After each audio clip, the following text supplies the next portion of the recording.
Good morning, everyone. Please welcome Veer Jain. So Veer has scored 334 marks. 334 marks in CA Foundation June 2023 attempt. Congratulations, Veer. Thank you very much, ma'am. So scoring more than 300 marks in CA Foundation is itself an achievement. For sure. And scoring it at that time when the result was tough, that is commendable. So Veer, how are you feeling? I am feeling really great, ma'am. I did not expect this to score this much marks, honestly. Because सिर्फ सी ए foundation qualify नहीं किया, qualify किया है with flying colours. Yes. तो ये तुमने expect किया था? मैं इतना ज़्यादा एक्सपेक्ट नहीं किया था कि एकदम टॉप ही कर लेंगे, बट थोड़ा अच्छा किया था, लेकिन इतना नहीं किया था. आउट ऑफ द बॉक्स है तो बिल्कुल रिजल्ट. तो वो दिन याद है जब आपने सी ए ज्वाइन किया था, जब डिसाइड किया था कि सी ए चूज़ करना है, फिर ज्वाइन किया था, फिर सबने डराया होगा? डराया, बहुत लोगों ने अगेंस्ट भी काफ़ी रिकमेंड किया कि मत करो, कि मत करो. परसेंटेज बहुत कम है, ये सब तो करते हैं लोग, बट मैं खुद ही सेल्फ मोटिवेटेड काफ़ी था सीए करने के लिए. और being from a business background, तो इसका भी मोटिवेशन था, फैमिली का पूरा सपोर्ट था कि सीए ही करो. ओके, तो आपने वीर कब ज्वाइन किया था? नवंबर में? हाँ, सितंबर में कर लिया था वैसे मैंने यहाँ से ज्वाइन. और तो आपकी ये जो जर्नी रही है पूरी की पूरी सी ए फाउंडेशन की, तो आप बताओ कि कैसी रही है journey? Was it challenging, was it feasible, how was it? Ma'am challenging तो थी थोड़ी, प्लस मैंने 12th क्लास में ही ज्वाइन कर लिया था सितंबर में, तो मेरे को 12th पे भी फोकस करना था, सीए का भी कोर्स कंप्लीट करना था, और फिर प्रिपरेशन भी, तो थोड़ी चैलेंजिंग तो थी, लेकिन काफ़ी फन थी और काफ़ी चीज़ें नई भी सीखी. ओके, और इस जर्नी में ऐसे मोमेंट्स थे जब आपको लगा हो कि आप क्वालिफाई नहीं कर पाओगे? काफ़ी सारे मोमेंट्स थे मैम, जैसे इनिशियली काफ़ी सारे टेस्ट दिए तो नहीं आया स्कोर. यस, इनिशियली है ना, मतलब मॉक टेस्ट 1, मॉक टेस्ट 2, तो आपको उसमें स्कोर अच्छा नहीं रहा. और फिर ग्रेजुअली कब ऐसा मोमेंट आया कि कर लेंगे क्वालिफाई, कॉन्फिडेंस आने लगा? अराउंड मई में कॉन्फिडेंस आने लगा था मॉक टेस्ट सीरीज देके कि अब हो जाएगा क्वालिफाई. अब हो जाएगा. हाँ. मतलब इनिशियली ये सबके साथ ऐसा है कि इनिशियली आपको लगता है कि चैलेंजिंग है, नहीं होगा, फिर आप ग्रेजुअली आ जाते हो. तो मॉक टेस्ट में जब मार्क्स नहीं आते तब डिस्करेज होते हो? डिस्करेज भी होते हैं, एक नेगेटिव मोटिवेशन भी होता है कि अब नेक्स्ट टाइम और बेटर करना है, और इम्प्रूवमेंट का स्कोप दिखता है कहाँ कैसे करना है. यस, तो इसको नेगेटिव मोटिवेशन, ये तो मोटिवेशन है कि हाँ कहाँ हम और स्कोर कर पाएंगे. नेगेटिव बस इसलिए कि थोड़ा मोरल तो लूज़ होता है ना. हाँ, थोड़ा मोरल लूज़ होता है. ऐसा भी होता है फर्स्ट मॉक टेस्ट में जिन्होंने कभी फेलियर नहीं देखा होता, वो सीए में जो है फेलियर देखता है. हाँ, ये तो होता है. तो मतलब इन मोमेंट से गुजरे हो आप, जब आपको लगा होगा कि नहीं हो सकता सीए. शुरुआत में भी सबने डराया, और अल्टीमेटली सिर्फ क्वालिफाई नहीं हुआ, ये क्वालिफाई हुआ है with 334 marks. Okay, so Veer, I would like you to share in detail subject-wise crucial points, which will help other students to qualify this exam. Because, success is एक होता है कि I am successful, now I am not thinking about others. But true meaning of success is कि I am successful and I will take everyone along with me. Yes. So, for all those students who are right now preparing for December 23 attempt, and also for those who could not qualify June attempt and they are preparing again for December attempt, so please share in detail whatever you would like to, subject-wise, all the crucial points. Ma'am like in paper one accounts, सबसे पहले तो lectures complete करना most crucial है किसी भी paper में. मतलब आप क्लासेस मिस नहीं कर सकते, है ना? क्लासेस मिस करी तो काफ़ी लॉस है. काफ़ी लॉस है. ओके. और फिर अपना आईसीआई का मॉड्यूल फुल सॉल्व करना, आरटीपीज एमटीपीज, क्योंकि हमने देखा है कि मेजॉरिटी एग्जाम आरटीपीज एमटीपीज और पास्ट ईयर क्वेश्चंस में से ही आता है, वो सॉल्व करना सबसे ज़्यादा इंपॉर्टेंट है. प्लस टेस्ट अटेम्प्ट करना, रेगुलर टेस्ट अटेम्प्ट करना. और तो जैसे आपने अकाउंट से स्टार्ट किया है, तो अकाउंट्स की हमारी बुक के अंदर एमटीपी, आरटीपी, मॉड्यूल सब कुछ कवर्ड है. तो क्या आपने बुक ही की थी या आपने बुक के अलावा भी कुछ किया था? मैम बुक में जितना कवर्ड है वो तो पूरी बुक तो कंप्लीट करी है, और उसमें जो एडिशनल जो क्वेश्चंस नहीं है आरटीपीज एमटीपीज के जो लेटेस्ट है बिल्कुल वो अटेम्प्ट. यस, जो लेटेस्ट आपके आए हैं वो आपने फिर अलग, वो तो हमने शेयर भी किए थे अलग से, है ना, और वो आपने सारे कवर किए. अच्छा, तो अकाउंट्स आपने कितना प्रैक्टिस कैसे करते थे आप? प्रैक्टिस मैम लेक्चर्स देखे तो लेक्चर्स में जो टॉपिक हो उसके क्वेश्चंस कर लिए, एक एक कर लेक्चर देखो क्वेश्चंस करो। और काफ़ी ओल्ड सारे तो आप भी चैप्टर्स करा कैसे देते थे। रिवाइज करते थे? नोट्स में से एक बार पहले प्रिलिमिनरी पूरी नोट्स पढ़ लिए, फिर उसके बाद उसके क्वेश्चंस अटेम्प्ट कर लिया, फिर मार्क करते गए कि कौन से क्वेश्चन एक बार में हो रहे हैं, कौन से में डिफ़िकल्टी है, किस में और ज़्यादा डिफ़िकल्टी आ सकती है, जो लास्ट मोमेंट पे एकदम रिवाइज करके जाने हैं, ऐसे रिवाइज करते जाओ। ओके, और अकाउंट्स आपने लिख कर प्रैक्टिस किया? ऑब्वियसली अकाउंट्स है में ना? तो राइटिंग प्रैक्टिस काफ़ी मतलब ये ओरली पढ़ने से नहीं होगा? नहीं होगा तो जो बिल्कुल भी। बच्चों को लगता है कि हम पढ़ सकते हैं, नहीं हो पाएगा, तो आपको लिख कर ही करना पड़ेगा। ओके, और कुछ इम्पोर्टेंट चीज़ पेपर 1 के लिए? पेपर 1 के लिए मैम आप कितने घंटे पढ़ते थे अब अकाउंट्स? मैम मैं ऐसे स्पेसिफिकली तो नहीं, मैं टॉपिक वाइज पढ़ता था हमेशा। मैंने कभी भी आवर्स को मेजर नहीं किया, हमेशा टॉपिक वाइज। एक टॉपिक अगर आज का टारगेट है तो वो कंप्लीट तो करना ही आपने, करना हाँ, है। एक टॉपिक आपने बना लिया कि ये मुझे आज कंप्लीट करना है, फिर उसमें चाहे कितने भी आवर्स लगे। तो आप सोते नहीं थे ना उसको ख़त्म किए बिना? ऐसा तो नहीं है, कभी कभी तो मैम सब स्टूडेंट्स होते ही हैं, अभी तो छोटे ही हैं सब, तो सबके होता है कि कभी कभी तो मिस कर ही देता है हर कोई टारगेट को, तो फिर कोई बात नहीं, तो चलता कभी है। कभी आपने ऐसा भी किया है कि आप नहीं सोए जब तक ख़त्म ना हो? हाँ कभी लास्ट के टाइम पे तो जब बिल्कुल एग्जाम्स हाँ, आने थे तब तो ये करना ही ये पड़ता करना है। ही पड़ेगा कि एक टारगेट है, इसे हमें अचीव Achieve करना करना है। Okay, so paper 2? लॉ में तो मैम वही सबसे पहले लेक्चर्स तो कंप्लीट करने ही हैं, एक बेसिक अंडरस्टैंडिंग बनाने के लिए, फिर बुक रीड और नोट्स बनाने हैं, और फिर लॉ एक थ्योरी सब्जेक्ट है तो उसमें मल्टीपल रिविजन्स और मल्टीपल रीडिंग्स लगती हैं एक पर मेमोराइज करने के लिए, और फिर लॉ में सबसे इंपॉर्टेंट तो राइटिंग प्रैक्टिस है। तो आपने Law कितनी और रिवीजन VCR की लॉ में? मैम लॉ में 4 to 5 टाइम्स तो करी होंगी रिवीजन, क्योंकि नोट्स काफ़ी Okay. प्रिसाइज हो गए थे तो रिवीजन में इतना टाइम तो लगता नहीं था, तो काफ़ी जल्दी हो जाती थी रिवीजन। ओके, और मैक्सिमम क्लास में लर्न हो गया होगा आपको? मैक्सिमम तो क्लास में लर्न हो है गया ना, था। क्लास में लर्न हो गया। नोट्स भी तो क्लास आपने में लर्न सेक्शन नंबर्स मेंशन किए थे, लर्न किए थे? हाँ सेक्शंस लर्न कर लिए थे, उससे एक एज तो मिल ही जाता है नंबर यस लाने में। यस, उससे एक एज आपको डेफिनेटली मिलता है। ओवरऑल जो व्यू है पेपर चेकर का आपके पेपर के लिए, वो चेंज होता है। Okay, and what about English? English ma'am ऐसे मतलब इंग्लिश मेरी इतनी वीक नहीं है, क्योंकि 12th के से भी राइटिंग प्रैक्टिस तो थी थोड़ी, और फिर थोड़े लेक्चर्स देखे मैम के, और अपने आप ही राइटिंग प्रैक्टिस करते जाओ। इंग्लिश में भी राइटिंग प्रैक्टिस ही मस्ट है बस। हाँ, और जितना मैम ने क्लास में कवर कराया होगा उतना ही आपने किया, उतना किया बस। है ना? That is sufficient. Okay, vocabulary भी मैम काफ़ी करा देती हैं तो काफ़ी हो जाता है काफ़ी उससे। प्रैक्टिस हो जाती है। Okay, now paper 3 maths. Paper ma'am सबसे पहले तो सर का टीचिंग स्टाइल ही इतना अच्छा है कि ज़्यादा कुछ आउट उससे करना नहीं पड़ता किसी भी बच्चे को। बुक्स कर लो, उसके बाद सॉल्व। सर तो क्वेश्चंस बहुत क्लास में काफ़ी इतने हो जाते हैं बहुत कि प्रैक्टिस है, ज़रूरत नहीं यस। होती। उसके बस अलावा RTPs MTPs कर लो, उससे ज़्यादा तो कोई नीड है ही नहीं, एग्ज़ाम इससे बाहर से आता ही नहीं। ओके, और स्कैनर एंड एग्जाम्पलर? हाँ स्कैनर तो अटेम्प्ट करना मैथ्स और इकोनॉमिक्स से एग्ज़ाम में मस्ट है, क्योंकि क्वेश्चंस काफ़ी रिपीट होते हैं। 60 to 70% जब रिपीट है तो करना ही पड़ेगा। उसके ओके, बिना नहीं हो सकता। और कुछ स्पेसिफिक मैथ्स से रिलेटेड? मैथ्स में मैम क्वेश्चन प्रैक्टिस और कंसेप्ट काफ़ी इंपॉर्टेंट है मैथ्स में। कंसेप्ट अगर नहीं समझ आया तो क्वेश्चंस तो हो ही नहीं सकते। फिर क्वेश्चंस ये तो है नहीं कि प्रैक्टिस से वहाँ पे हो जाएंगे, क्योंकि नया क्वेश्चन मैथ्स में हमेशा बन सकता है।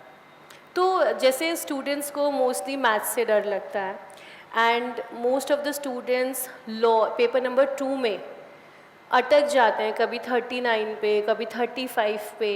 तो इसके रिगार्डिंग कुछ आप बच्चों से शेयर करना चाहोगे? मैम एक तो लॉ सेकंड पेपर में बच्चे BCR को काफ़ी लाइटली लेते हैं कि BCR तो हो जाएगा, उसमें इतनी यस, मेहनत प्लीज़ नहीं प्लीज़ करते। नोट दिस पॉइंट जो यहाँ पे वीर कह रहा है, बहुत इंपॉर्टेंट है। वीर, आप एक बार रिपीट करो इस पॉइंट को। BCR is really crucial to passing second paper, because ma'am BCR में क्या होता है, बच्चे को लगता है कि हम लास्ट के 15 डेज 20 डेज में कवर कर लेंगे और हमारे स्कोर हो जाएगा, लेकिन ऐसा नहीं होता। BCR में भी यस, ऐसा नहीं होता है। काफ़ी टफ क्वेश्चंस आ जाते हैं कई बार, जो बिल्कुल भी अटेम्प्ट नहीं हो पाते हैं। तो आपको मतलब BCR को भी उतना ही इम्पोर्टेंस देना है जितना आपने वो लॉ एक को डिसाइडिंग दिया। फैक्टर हो जाता है लॉ के एग्जाम में, पास या fail. Yes yes yes, it is deciding factor. तो आपका 1 वर्ड आंसर्स आपने किए तो आप इजीली, आई थिंक 20 to 25 तो 20 to आप 20 इजीली easily स्कोर score। कर सकते हो अगर आपने अच्छे से लेक्चर्स अटेंड किए हैं, पूरा काम किया है। Yes, that is very crucial. Okay, now for economics. Economics में मैम जो बुक्स प्रोवाइड करी थी इंस्टीट्यूट ने वो काफ़ी ज़्यादा है, उसमें काफ़ी सारे फैक्ट्स हैं, तो उसमें लर्निंग ही क्रूशियल है। और फैक्ट्स को एक प्रिसाइज मैनर में नोट कर लेना, क्योंकि उनकी मल्टीपल रिविजन्स और उनसे डायरेक्ट एमसीक्यूज बनते हैं। तो economics is easy comparatively to pass, और स्कोर भी सब बच्चे इसमें इकोनॉमिक्स में ज़्यादा कर ही लेते हैं। Yes, economics is scoring in CA foundation. और इकोनॉमिक्स से आपको स्कोरिंग लगा या और भी कोई सब्जेक्ट? अकाउंट्स भी मैम काफ़ी स्कोरिंग है, अकाउंट्स में यस, कोई इको प्रॉब्लम एंड नहीं है। अकाउंट्स आर स्कोरिंग अगर आप उसको कंसिस्टेंटली हैंडल कर रहे हो तो। Yes, anything else that you would like to share about subjects?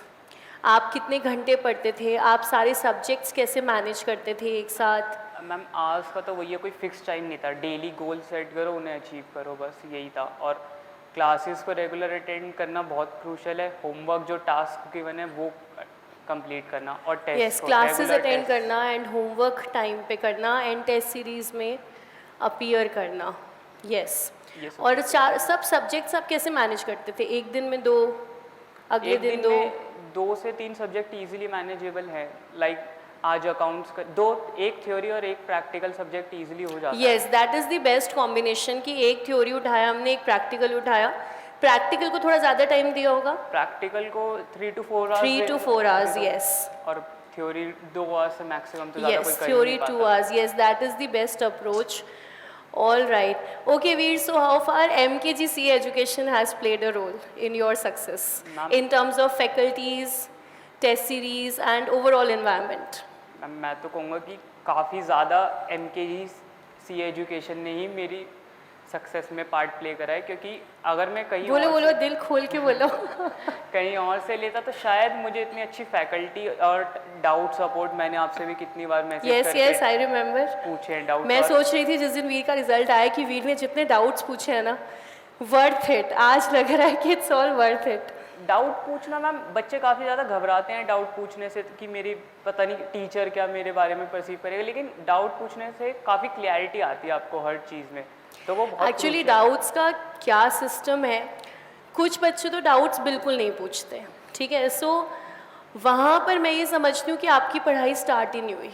जब तक आपका इंटरेस्ट नहीं जाएगा ना, तब तक आपके मन में डाउट आएगा ही नहीं। तो अगर आप डाउट नहीं पूछ रहे हो, वो पढ़ ही नहीं रहा सही यस से। Yes, this is it. अगर आप डाउट नहीं पूछ रहे हो तो आप पढ़ ही ना रहे हो। लेकिन आप, what happens with some students, वो इतना ज़्यादा डाउट पूछेंगे, वो इतना ज़्यादा चीज़ों को कुरेदना चाहते हैं कि वो टॉपिक से ही हट जाते हैं, एग्ज़ाम से ही हट जाते हैं। तो बैलेंस होना बहुत ज़रूरी है। इट्स नॉट कि टीचर आपको तो डाउट्स बताता जा रहा है, लेकिन आप भी अगर बहुत ज़्यादा पूछोगे तो आप खुद ही हट रहे हो, आपका फोकस जो है शिफ्ट हो रहा है। तो वो बैलेंस डाउट्स में होना बहुत ज़रूरी है।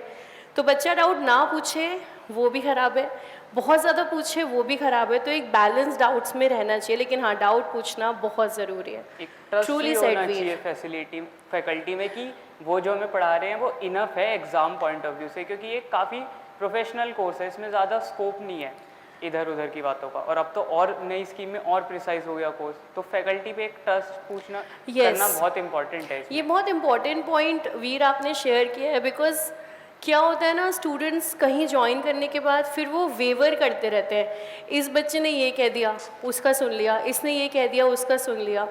तो ये बहुत अच्छा पॉइंट वीर का है कि आपको ट्रस्ट करना आपके फैकल्टीज़ के ऊपर बहुत ज़रूरी है कि जो वो गाइडेंस दे रहे हैं वो करेक्ट है।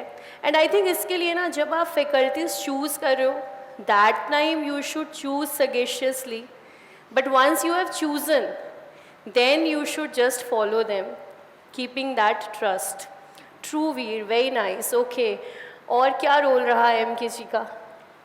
मैम एक तो मैम मेरे को आपकी टेस्ट सीरीज सबसे बेस्ट लगी, क्योंकि Okay. उसने जितना हेल्प करा मेरे को मेरी प्रिपरेशन में, क्योंकि जो डाउट्स और जो एक सेल्फ मेजरमेंट चाहिए होता है एक बच्चे को, वो टेस्ट सीरीज ही प्रोवाइड कर पाती है। True.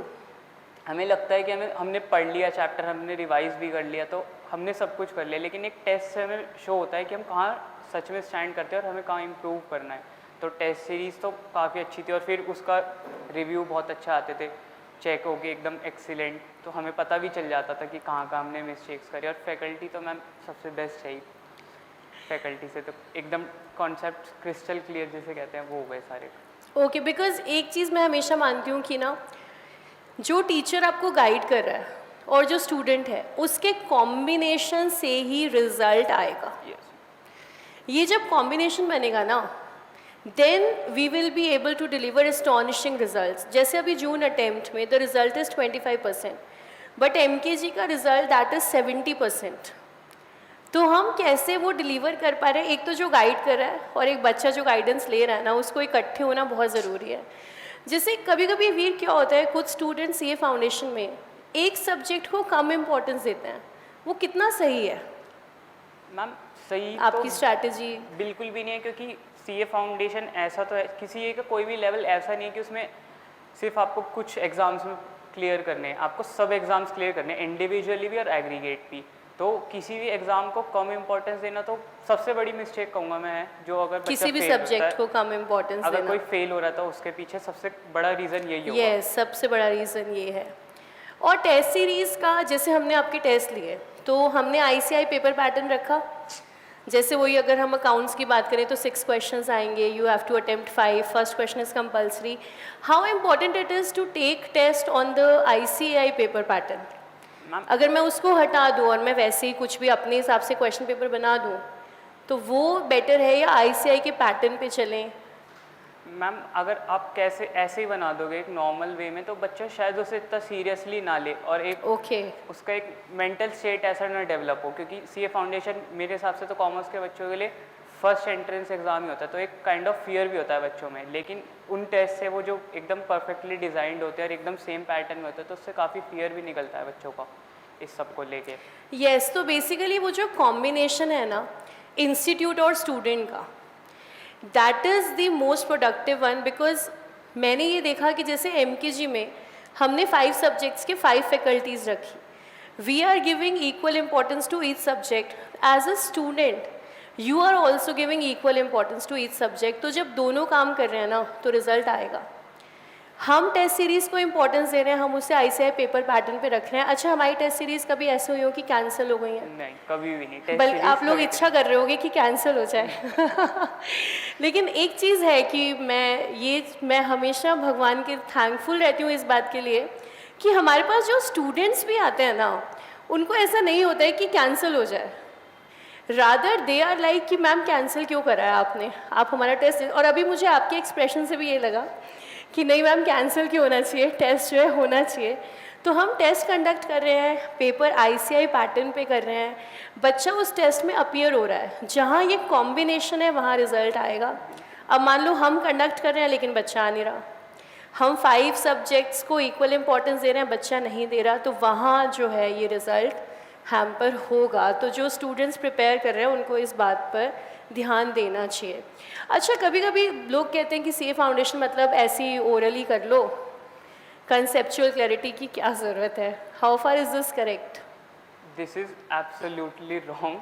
Absolutely wrong, yes. Ma'am हर एग्ज़ाम और हर पेपर ऐसे डिज़ाइन किया हुआ है कि अगर 50% आपका थ्योरेटिकल है तो 50% आपका कंसेप्चुअल है वो एग्ज़ाम। अगर आप सिर्फ एक रटने के बेसिस पे चलोगे तो शायद क्या आप पास ही नहीं हो सकते। सीए में तो बिल्कुल भी नहीं हो सकते, क्योंकि काफ़ी ज़्यादा कंसेप्चुअल है, क्योंकि वो हमें प्रोफेशनल्स की तरह बनाना चाह रहे हैं। Yes, तो एग्ज़ाम्स right. ऐसे ही डिज़ाइन है कि बच्चे को कंसेप्ट पता हो, डीप एकदम इन डेप्थ नॉलेज होनी चाहिए अकाउंट्स और फाइनेंस रिलेटेड मैटर्स की। तो कंसेप्ट तो मोस्ट इम्पॉर्टेंट है। Yes, important. And do you think कि faculties at MKG they have focused on conceptual clarity? मैं तो कही है कि MKG की फैकल्टी जितनी कंसेप्ट्स पे ध्यान देती है शायद ही कहीं और मिलता हो इतना ध्यान। क्योंकि सब क्वेश्चंस तो करा देता है, हर कोई बुक्स भी दे देता है, लेकिन इतना in depth knowledge her faculty को नहीं है, और वो फिर प्रोवाइड करना स्टूडेंट्स को, तो एक इसका फैक्टर यस, बस हमारा एक इंटेंशन है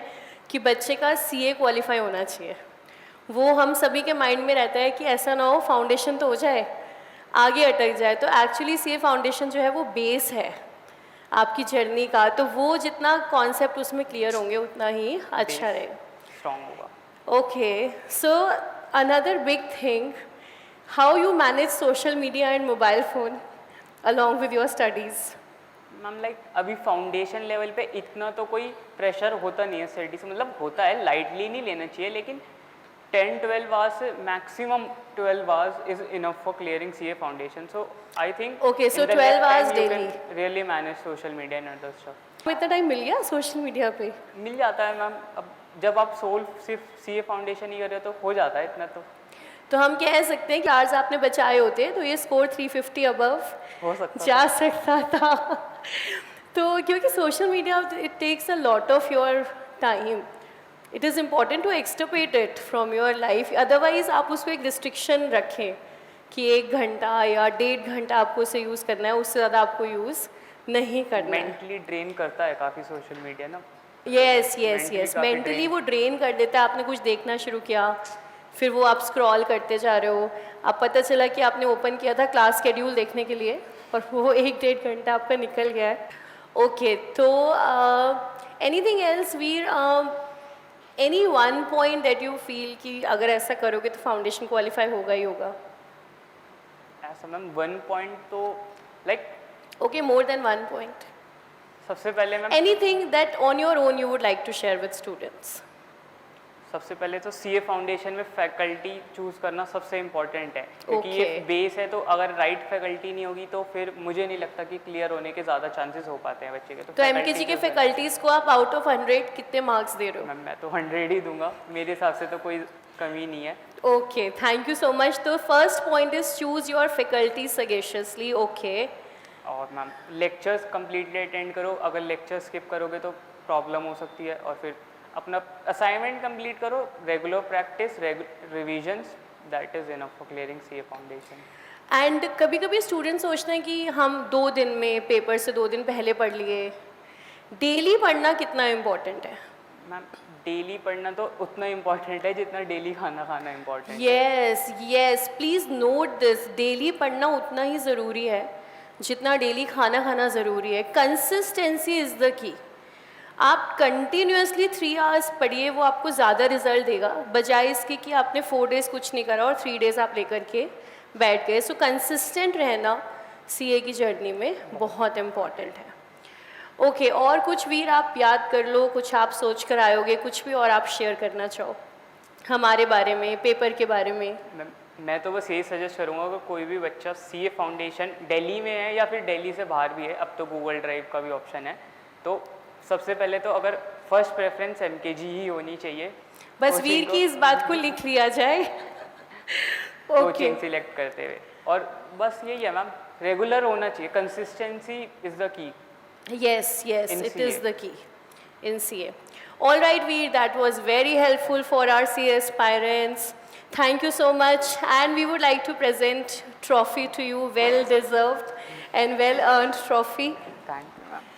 Congratulations Veer. Okay Veer, thank you so much. We wish you all the best for your CA inter journey ahead. And एक ही चीज़ मैं बोलूँगी, वीर तुम बड़े चलो। Thank you so much. Thank you.